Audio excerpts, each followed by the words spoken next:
আসসালামু আলাইকুম। আজকে আমি ইলিশ মাছ দিয়ে ফুলকপি, সিম, আলু দিয়ে রান্না করব। এখন আমি মাছটাকে আঁশটা ছাড়িয়ে এখন কেটে নেব।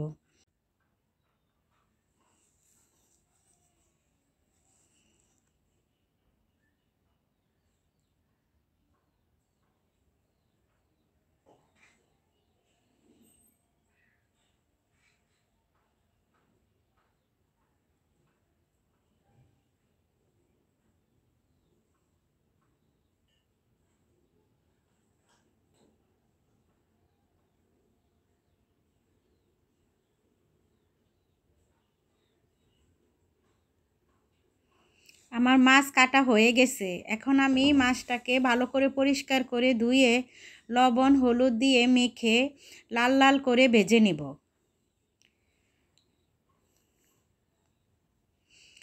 ইলিশ মাছ এইভাবে ভাজলে একটু লাল লাল করে, তাই দেখতে সুন্দর লাগে, খেতেও টেস্ট হয়।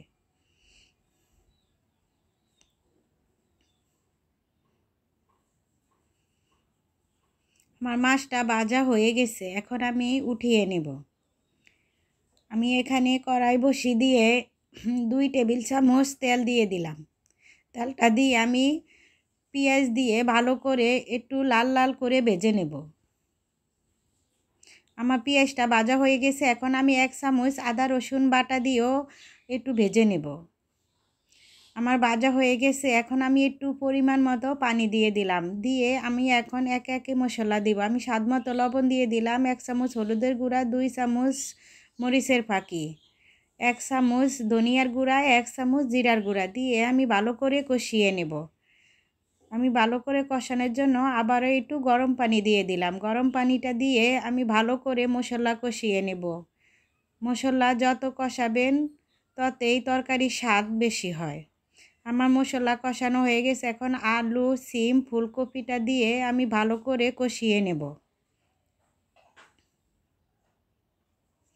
আমার ভিডিওটা যদি ভালো লাগে আপনারা লাইক, কমেন্ট, শেয়ার করবেন। ফেসবুক থেকে দেখলে ফলো করে দিবেন, আর ইউটিউব থেকে দেখলে সাবস্ক্রাইব করবেন।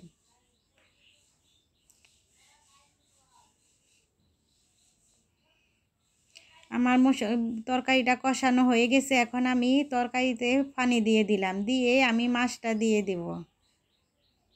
মাছটা সুন্দর করে সাজিয়ে দিলাম। যেটা দেখতে সুন্দর লাগে সেটা খাইতেও মজা হয়। আমি এখন ধনিয়া পাতা দিয়ে দেব। ধনিয়া পাতাটা দিয়ে আমি রান্নাটা শেষ করব।